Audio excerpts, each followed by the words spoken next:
आदरणीय नरेंद्र मोदी जी हमेशा बड़े और साहसिक निर्णय लेने का साहस रखते हैं।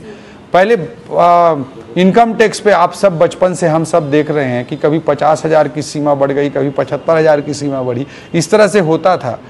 पिछले वर्ष मोदी जी के नेतृत्व में एक साथ इनकम टैक्स के छूट की सीमा को बढ़ाकर 12 लाख रुपए कर दिया गया।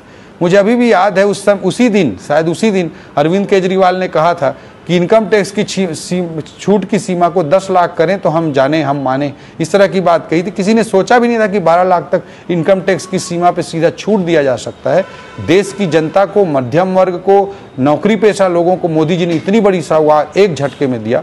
उसी कड़ी में कि इकॉनमी में कंजम्पशन बढ़े, इकॉनमी में सेविंग बढ़े और तीव्र आर्थिक विकास भारत देश का लगातार चलता रहे, जो पोस्ट कोविड वर्ल्ड में बहुत सारी दुनिया की इकोनॉमी सफ़र कर रही हैं, स्ट्रगल कर रही हैं। भारत फास्टेस्ट ग्रोइंग इकॉनमी है बड़ी अर्थव्यवस्थाओं के बीच में, और भारत की एक रोबस्ट ग्रोथ बनी हुई है। ये मोदी जी के रिफॉर्म्स और उनके साहसिक निर्णयों के कारण ही संभव हुआ है। जीएसटी रिफॉर्म 2.0 को हमको उसी कड़ी के रूप में देखना चाहिए।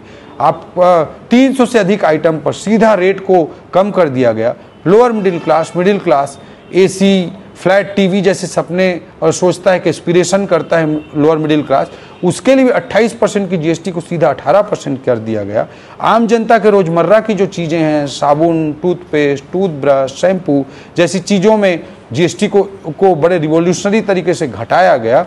और इकॉनमी को बूस्ट देने के लिए लेबर इंटेंसिव सेक्टर जैसे टेक्सटाइल वगैरह हैं, जिनसे जॉब ज़्यादा क्रिएट होता है, रोजगार ज़्यादा क्रिएट होता है, उन पर भी बड़े रिफॉर्म के रूप में इस जीएसटी को लाया गया है। और मैं अपने आप को सौभाग्यशाली मानता हूं कि मैं उस जीएसटी काउंसिल में हस्ताक्षर करने वाला मैं भी एक छोटा सा व्यक्ति रहा, जिसमें नरेंद्र मोदी जी ने जीएसटी 2.0 इंट्रोड्यूस किया और भारत देश की जनता को इतना बड़ा उपहार दिया और भारत देश की अर्थव्यवस्था को आगे बढ़ाने के लिए इतना बड़ा साहसिक निर्णय किया।